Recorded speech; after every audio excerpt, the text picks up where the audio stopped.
Oi, gente, bom dia. O meu nome é Julia Ingrid, eu sou a monitora da sede Benfica de Imunologia e essa é a aula 24 do plano de ensino de vocês sobre imunologia da doença pulpar. Essas são algumas perguntas que eu separei para vocês como estudo dirigido para utilizarem durante a aula, tá? Então vamos lá. A polpa, ela é uma zona do órgão dentário que ela é composta de tecido conjuntivo frouxo e dentro dela eu tenho uma formação de células, de vasos e nervos, sendo limitada pelas paredes da dentina e o revestimento do cemento. A polpa, ela vai ser a única zona do meu material dentário que vai possuir os feixes nervosos, as artérias e as veias. E por isso que quando eu tenho algum processo de resposta aos agressores desse material dentário, essa zona ela vai ser altamente perturbada, estressada. Esses agressores, eles podem ser químicos, físicos, biológicos. Quando a gente fala de agressores químicos, a gente se refere muito às iatrogenias causadas pelo cirurgião dentista.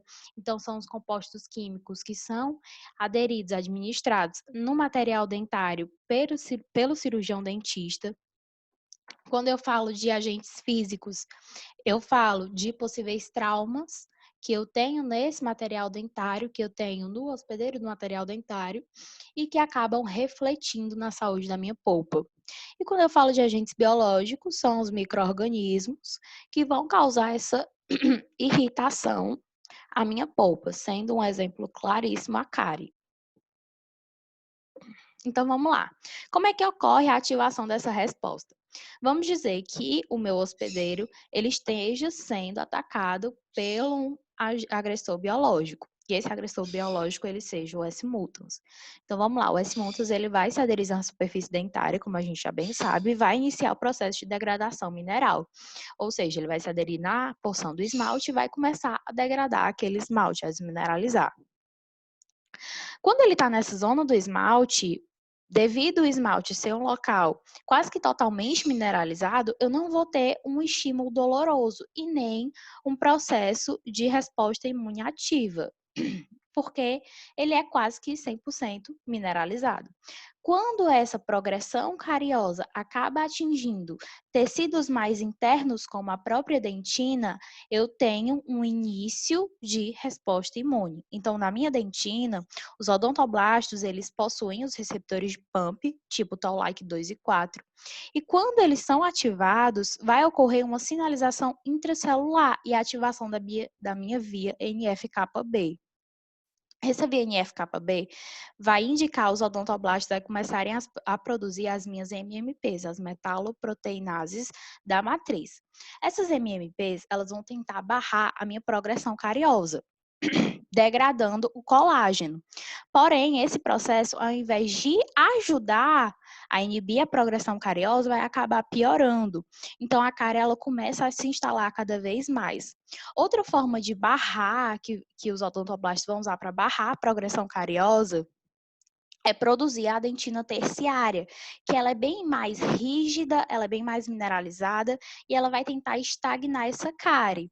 Mas se o fator causal ele não for reduzido, ele não for atingido ou pelo cirurgião dentista ou pelo processo de escovação, que ainda limita a progressão cariosa, ele vai continuar crescendo, ele vai continuar atingindo aquele material dentário, fazendo com que ele chegue cada vez mais próximo à minha polpa e assim ele estimule cada vez mais um processo de resposta imune. Então, quando ele chega nessa dentina que ele está causando todos esses problemas, a irritação da polpa, ela vai iniciar e ela vai piorar, porque eu vou ter produção de citocinas pró-inflamatórias.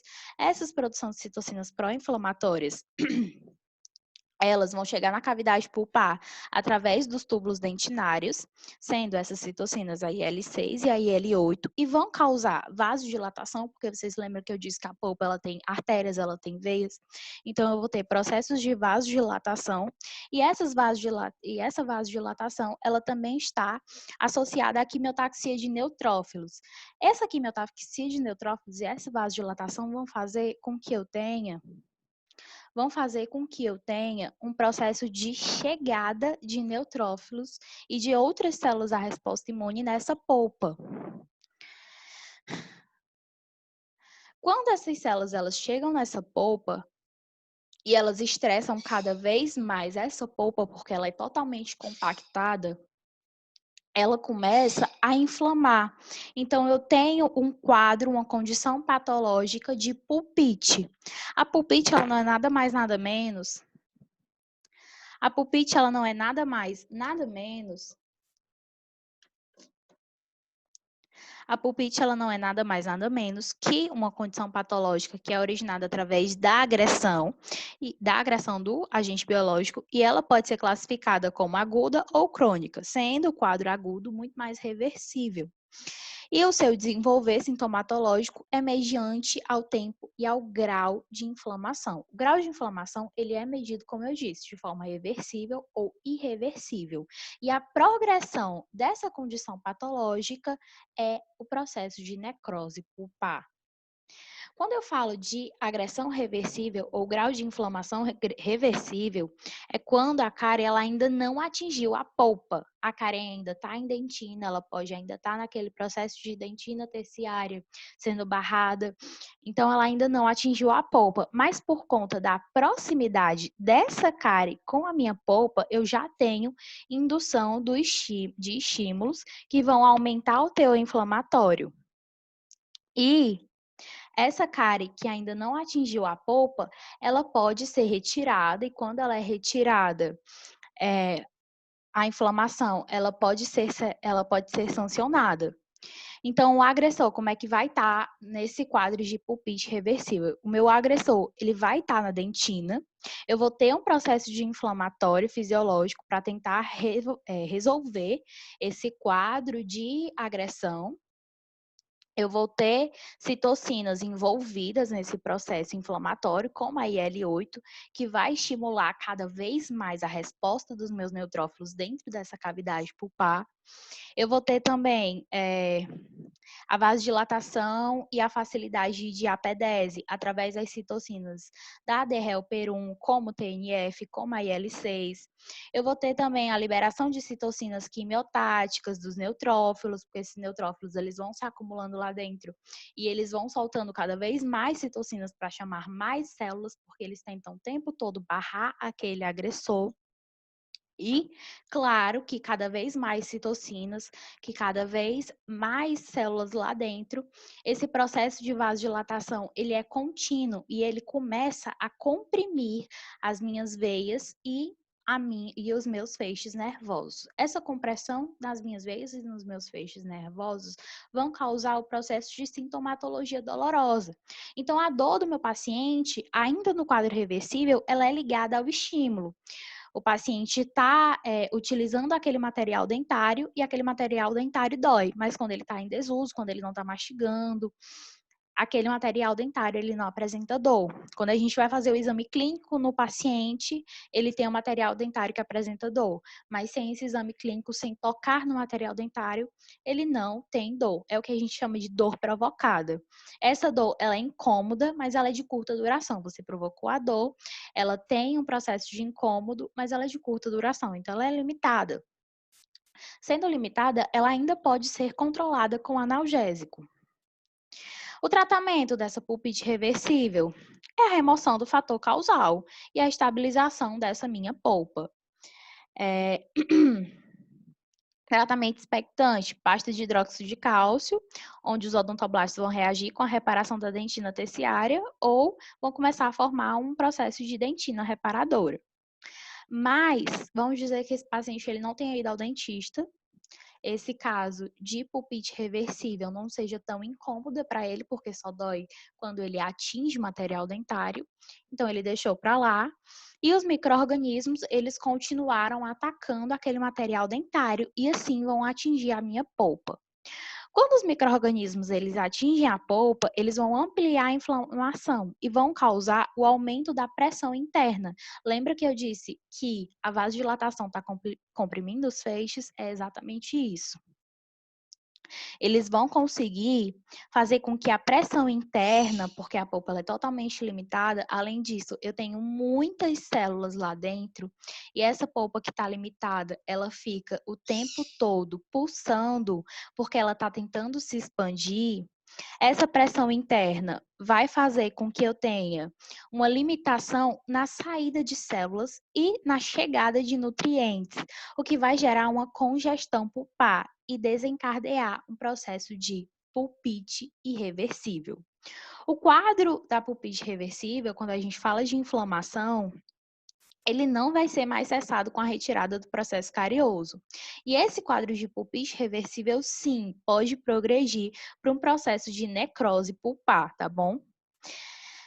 Nesse quadro de pulpite reversível, eu vou ter a ativação do sistema complemento, que, por quimiotaxia, vai chamar ainda mais células inflamatórias, o que vai aumentar essa polpa, o que vai progredir o edema.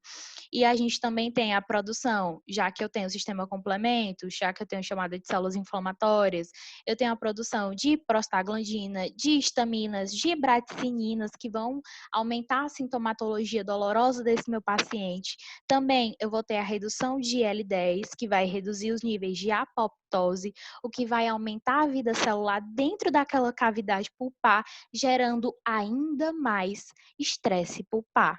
Como é que esse paciente vai estar? Esse paciente, depois da minha fase reversível, gente, como eu tenho muito acúmulo de células mortas dentro daquela polpa e como eu tenho muito acúmulo de células em atividade dentro daquela polpa, esse meu paciente, ele vai apresentar uma dor incessante.